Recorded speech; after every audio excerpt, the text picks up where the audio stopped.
Voter লিস্টে কারচুপি, ভুতুড়ে ভোটার, বাংলার ভোটার লিস্টে নথিভুক্ত হওয়ার ঘটনা ভুরি ভুরি অভিযোগ সামনে আসছে। লোকসভার বিরোধী দলনেতা রাহুল গান্ধী বেশ কিছুদিন আগে ভোটার লিস্টে কারচুপির কথা তুলে ধরেছেন। মহারাষ্ট্র হরিয়ানা বিধানসভা নির্বাচনে অতিরিক্ত ভোটার বাড়িয়ে ভোটার লিস্টে কারচুপি করে জিতেছে বিজেপি। লোকসভা বিরোধী দলনেতা রাহুল গান্ধী বেশ কিছুদিন আগে ভোটার লিস্টে কারচুপির কথা তুলে ধরেছেন। মহারাষ্ট্র হরিয়ানা বিধানসভা নির্বাচনে অতিরিক্ত ভোটার বাড়িয়ে ভোটার লিস্টে কারচুপি করে জিতেছে বিজেপি। ভুতুরে ভোটার অন্য রাজ্যের ভোটার এবং বাংলার ভোটার একই এপিক নাম্বারে হয় কি করে? পাঞ্জাব হরিয়ানা থেকে ভুতুরে ভোটার বাংলায় ঢুকলো কি করে? সারা বাংলার মানুষ মহারাষ্ট্র হরিয়ানা দিল্লির মতো বাংলায় ভোটার লিস্টে জালিয়াতি চক্রান্ত করছে। গণতন্ত্র সংবিধানকে রক্ষা করতে ভোটার লিস্টে কারচুপি কেন? ইসিআই জবাব দাও। এই দাবিতে আজ গোপালনগর মোড়ে সার্ভে বিল্ডিং এ ডিস্ট্রিক্ট নির্বাচন দপ্তরে দক্ষিণ কলকাতার জেলা কংগ্রেসের পক্ষ থেকে প্রতিবাদ বিক্ষোভ সংগঠিত করা হয়।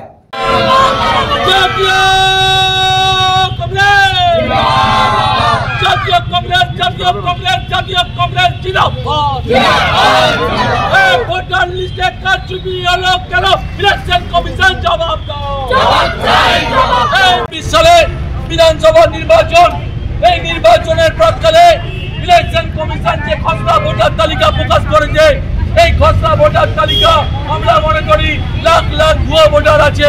যদি এখনই সংশোধন না করা হয় তাহলে সাধারণ মানুষ যারা গণতন্ত্রের প্রহরী যাকে বলা হয় তারা কিন্তু নিজের মতামত, নিজের গণতান্ত্রিক অধিকার প্রয়োগ করতে পারবে না।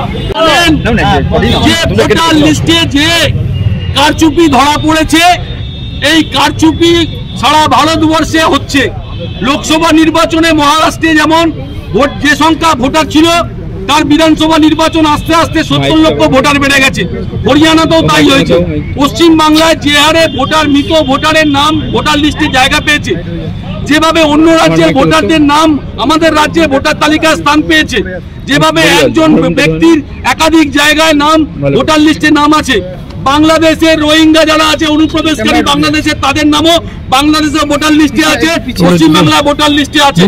এই ভোটার লিস্টে যে কারচুপি হয়েছে আমরা মনে করি এটা গণতন্ত্রের পক্ষে ব্যাপক থ্রেট, এবং সংবিধান রক্ষা করতে গেলে যদি সুস্থভাবে গণতান্ত্রিক অধিকার প্রয়োগ করতে চায় মানুষ, তাহলে একটা সম্পূর্ণ সুস্থ তালিকা প্রকাশ করতে হবে। নির্বাচন কমিশনকে নতুন করে আবার স্ক্রুটিনি করে আবার ভোটার লিস্ট পাবলিশ করতে হবে। যে খসড়া তালিকা প্রকাশ করেছেন সেটাকে উইথড্র করতে হবে। এটা 1 নম্বর। 2 নম্বর, ভারতবর্ষের মানুষের গণতন্ত্রকে যে হরণ করার একটা চেষ্টা হচ্ছে ইলেকশন কমিশন বলুন এবং রাজ্যের নির্বাচন দপ্তর বলুন, সেটা আমাদের কাছে সংবিধানকে থ্রেট করা হয়। ব্যুরো রিপোর্ট, নিউজ বঙ্গ টাইম।